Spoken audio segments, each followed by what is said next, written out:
Hi, I'm Femi OK. You're in the stream. Today, new presidents for South Korea and France. What lies ahead for each of them?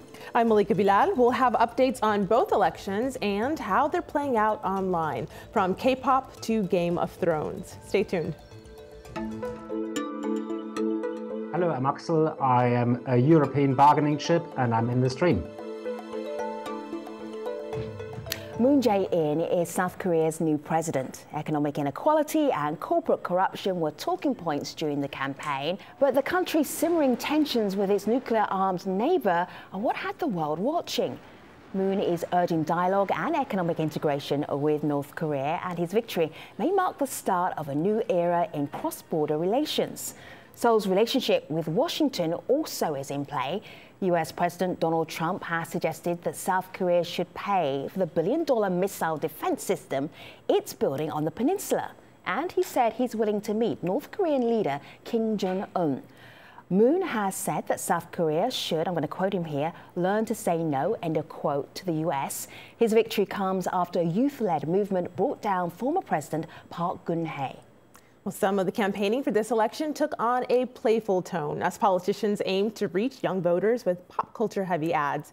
For example, take a look at this from Justice Party candidate Sim Sang-jun, which plays off Korean gangster movie tropes.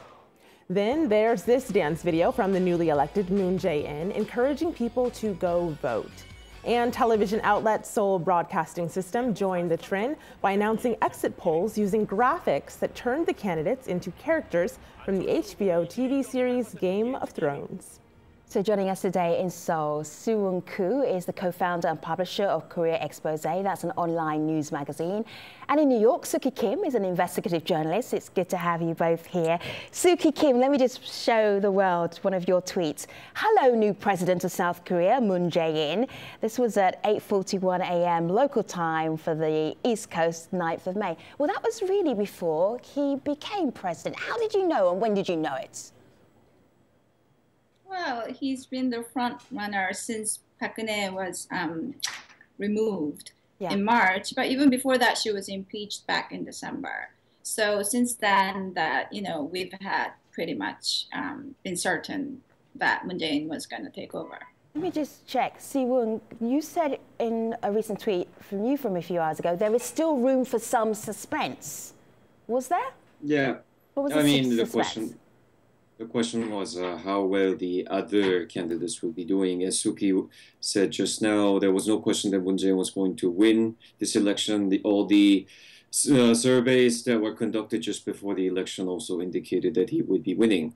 But it's also important for South Koreans to take note of how well the other political parties are doing, because it would also give a sense of how the political landscape would shape in the days and weeks to come, especially the conservatives who became very fractured in the aftermath of the presidential scandal. It seems like they're actually bouncing back a little, so that's going to have an impact on the political affairs here in the months to come.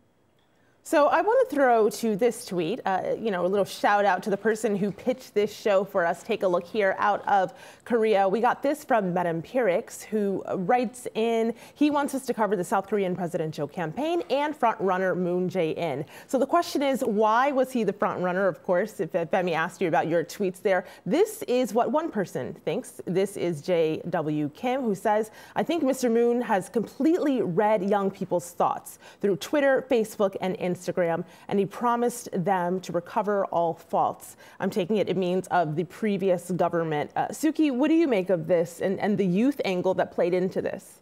Well, I mean, Moon Jae-in's background is pretty much coming from, if you remember the previous president, Nomuyan, he was basically coming from similar policy of pro-engagement, getting rid of the elite power.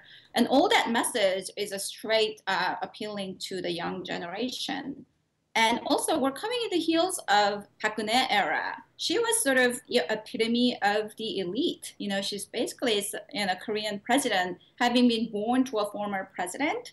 And I think that coming from that, it makes sense why Moon Jae-in was such an attractive choice for the next generation.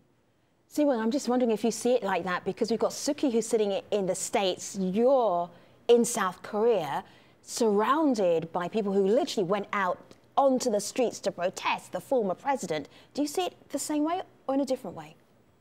Well, I have a slightly different take than Suki, just because I know that among young voters, two other candidates were actually quite popular. Sim Sang-jung of the Justice Party, which is small but very progressive in its agenda, and even Yoo Seung-min, who is a conservative candidate, but he's made quite an appeal among young people because of his expertise as an economist and somebody who has been seen as articulate, someone who's able to talk like a real person, not like politicians who just make talking points. Do you want to give us an example of talking like a real person? How does he do that? How did he engage people? So the best example is when we refer to the televised presidential debates. There have been 5 of them here in South Korea, and by all accounts, Yoo Seung-min was hands down the winner at all these debates, simply because he was able to talk and he was able to make points very clearly, and he's able to engage in real discussions, not just sitting there and repeating the same lines as many politicians tend to do.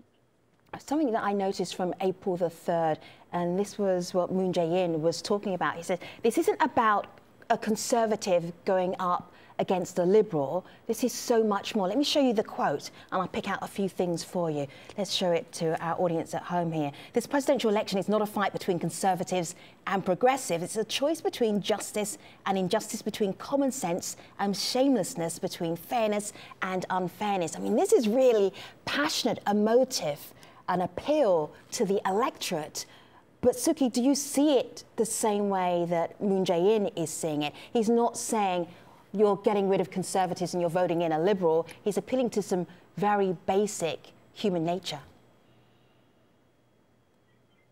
Well, I mean, I think that just where South Korea is right now, I think that his messages can only appeal.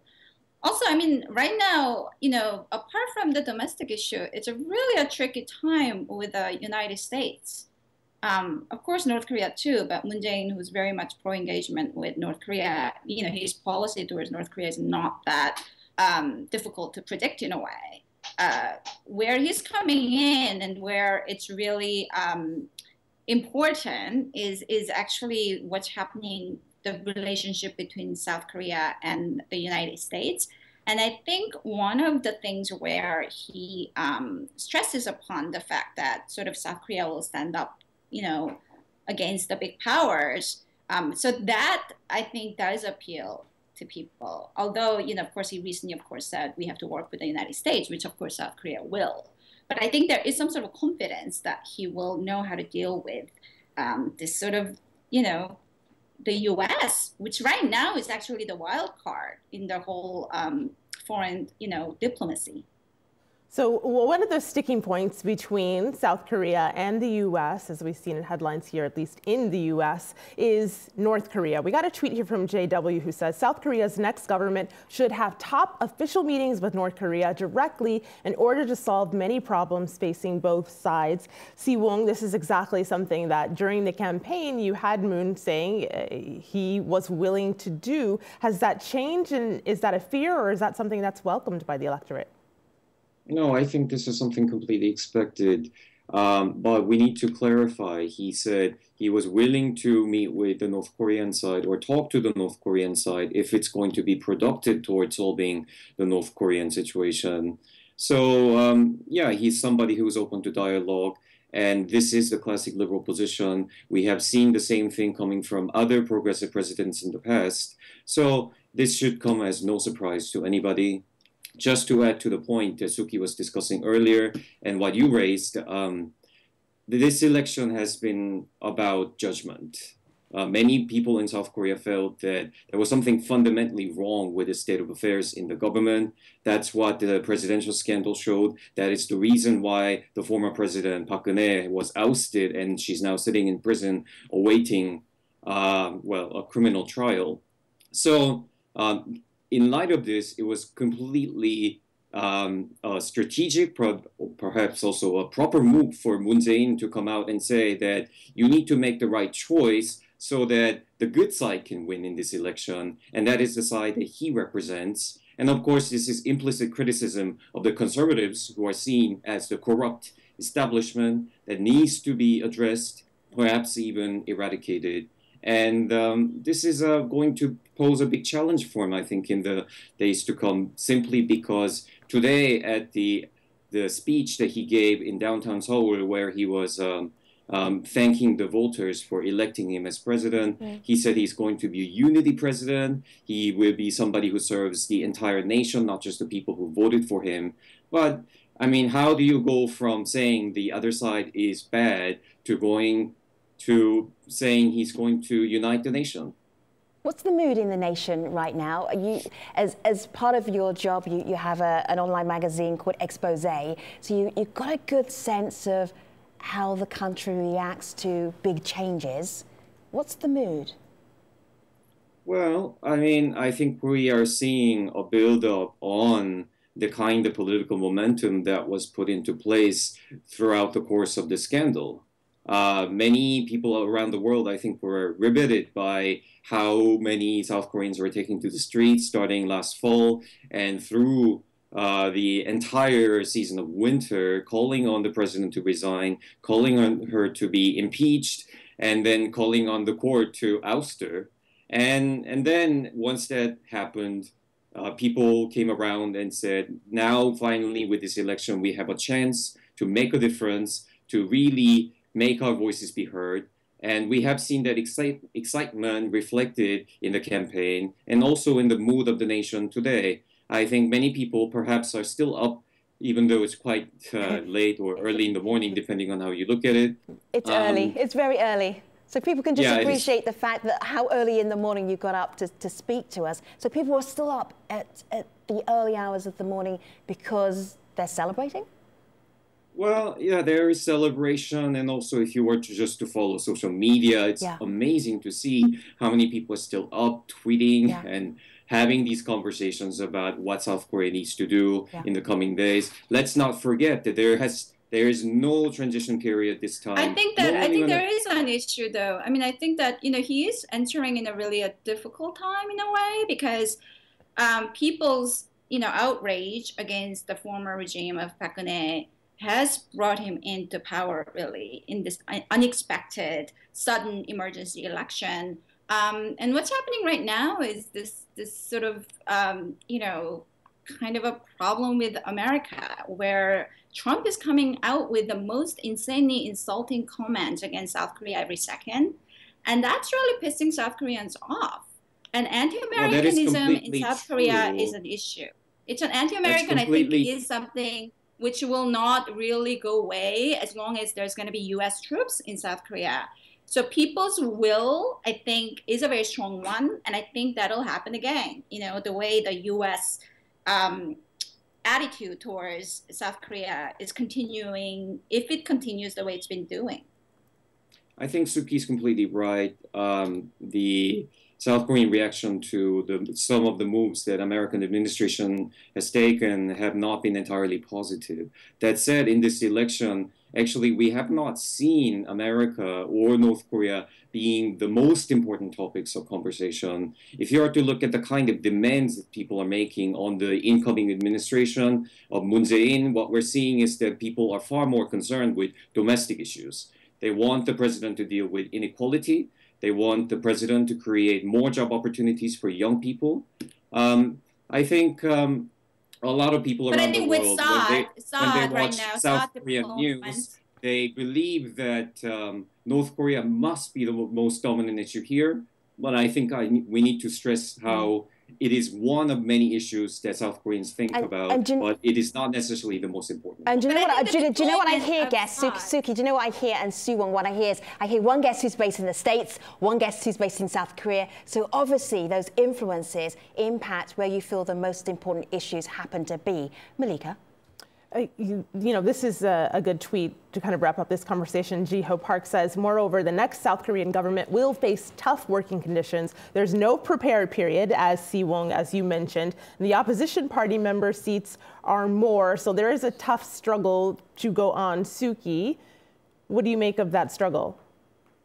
I mean, this is just what we've seen is that people's will is so strong And I think that diplomatically it's such a tough time because Assad is really an important issue right now. And that involves China and the United States, which just billed South Korea for $1 billion, while Trump did. The government didn't. So I think these are the issues that Moon Jae-in is going to have to embrace. And I think that on a personal level, what people feel is right now there would be a seed that will grow and grow and grow. You know, even if that's not the deciding action right now, I think that he is just walking into this very, very, very problematic relations between China and North Korea and South Korea and the United States, which is the biggest problem right now. All right, Suki Kim, Siwon Koo, thank you very much for being part of our update on what's been happening in South Korea. Appreciate your time. Thanks for being on the stream. Hi, my name is Nomi Ki-Kanst. I am an investigative reporter with the Young Turks and TYT Politics. I covered the DNC races from start to finish. Ready for some reform, looking forward to a hearty conversation, and I am in the stream. I do not need to tell you that France has a new president-elect. Emmanuel Macron was elected on Sunday in a hotly contested race that had both candidates bucking the political establishment. Macron, the centrist endorsed by former US President Barack Obama, was defined by his pro-EU and pro-immigrant stance. His opponent, Marine Le Pen, the far-right populist candidate, wanted to seal France's borders and withdraw from the European Union. She played to the country's fears of immigration and national security, as France is still reeling from a series of attacks. Macron's victory wraps up a campaign filled with political and personal jabs, and even though it was expected, it has exposed a deep rift in the country, leaving a lot of questions. Many French citizens went to the polls displeased with their options. And that led to movements like this hashtag, which translates to "Without Me" on May 7th, where people announced their decision to boycott the vote. And hashtag Vote Blanc, which encouraged people to cast a blank ballot in protest of their options.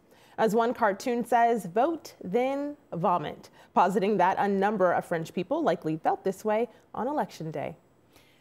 In Washington, we have Manuel Reinhardt. He is a PhD candidate in international affairs at American University. And in Toulouse, France, Rim-Sarah Alouane is a PhD candidate in public law at the University of Toulouse Capitole. Rim-Sarah, I want you to tell our audience how you have been following and monitoring the French elections with candor. Tell me how you've been doing it. I have been high on it, literally, embracing all the information. I had absorbing them.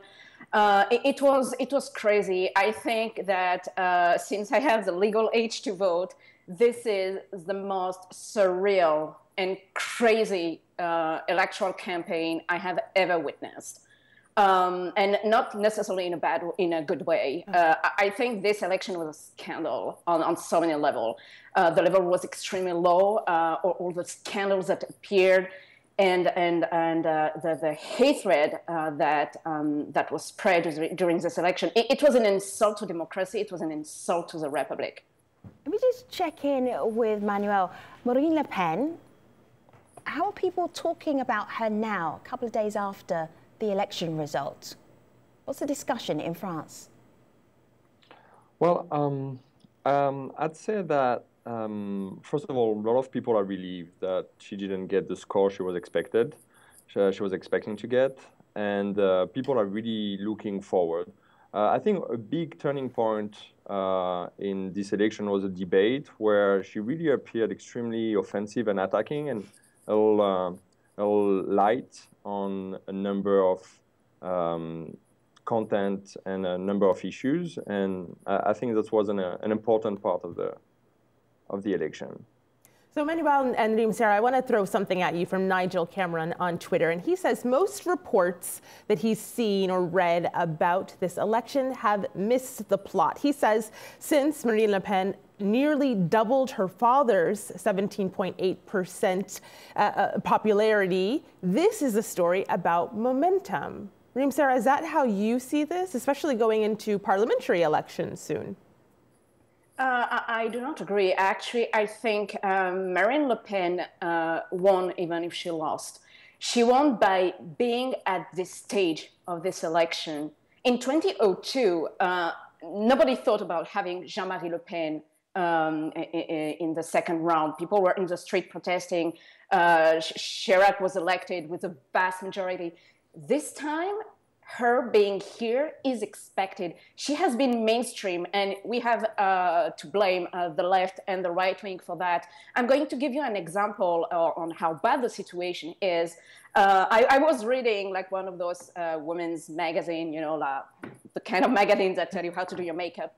And I found an article about Marine Le Pen's makeup on this debate you mentioned, the last debate, and what kind of makeup she used to soften her face. And I told myself, what is that? We are talking about a demagogue, racist, xenophobic politician who can become the president.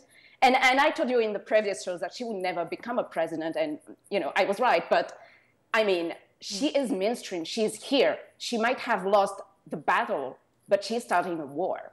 Yeah, and that's why the upcoming parliamentary elections are going to be extremely important, because we don't really know what's going to happen. Historically, the Constitution has favored heavily a two-party system. And in this case, we have the two finalists were from two new parties or extremist parties. Manuel, I'm really glad you said that, because I want to show our audience a picture here, which is from the En Marche page, which is Macron's future party or current party. It's only 1 year old. They have no elected officials yet. They have no MPs yet. And this is the upcoming legislative elections. And these are the people they're hoping may well be elected. Is it bizarre to have a president-elect who has no representation in parliament yet? I mean, the thing is, they're definitely going to have negotiations. Everybody knows that he probably won't get absolute majority in parliament because he doesn't have all the local structures to win this parliamentary election. So they're going to have negotiations, and he's going to have to govern either with the left or the right-wing party, and he's going to have to make compromises and probably bring one of those figures as a prime minister or something. And the thing is, if he fails in his economic policies, and you know, like you mentioned the vote blanc, the blank vote, it's because a lot of people are skeptical about his economic policies. And if he fails with that, with reducing inequalities and starting a new period of economic growth, Marine Le Pen is going to have a very, very easy way to the next presidential election. So it's crucial as for what's going to happen next. Here's someone who agrees with you. This is Hugo. This is Hugo, who says he's France's first centrist president. He promised to bring fresh blood and ideas, but he'll have to deal with the people from the two traditional parties that are the center-left and the center-right, as Manuel mentioned, that are already flocking to his party. So you have some people saying he's not an establishment candidate, but if two traditional parties are flocking to his presidency, perhaps he is. Rimzera? Well, two things. First, Emmanuel Macron has to be careful to not be too complacent. He has to remember that a lot of people went to vote for him against Marine Le Pen and not for his program. I mean, we already have a protest starting regarding the upcoming election, saying we keep an eye on you. So now his program would be to have a strong base of voters, which is not really the case. So it's really interesting to see, because the real Game of Thrones are starting now. Winter is coming again. We have, we like the former Prime Minister Manuel Valls, who has been criticized by Emmanuel Macron. Okay, so Rimzera, place there, so he needs to be careful. Rimzera, I know you're high on French elections. I'm going to like squish your high for a little bit. But Rimzera and Manuel, thank you for updating us on your take on what's happening in France right now. Now, of course, if you would like to see a story updated, let us know. You can tweet us with #AJStream, post it on Facebook, or send us a video comment. Until next time, we'll see you online.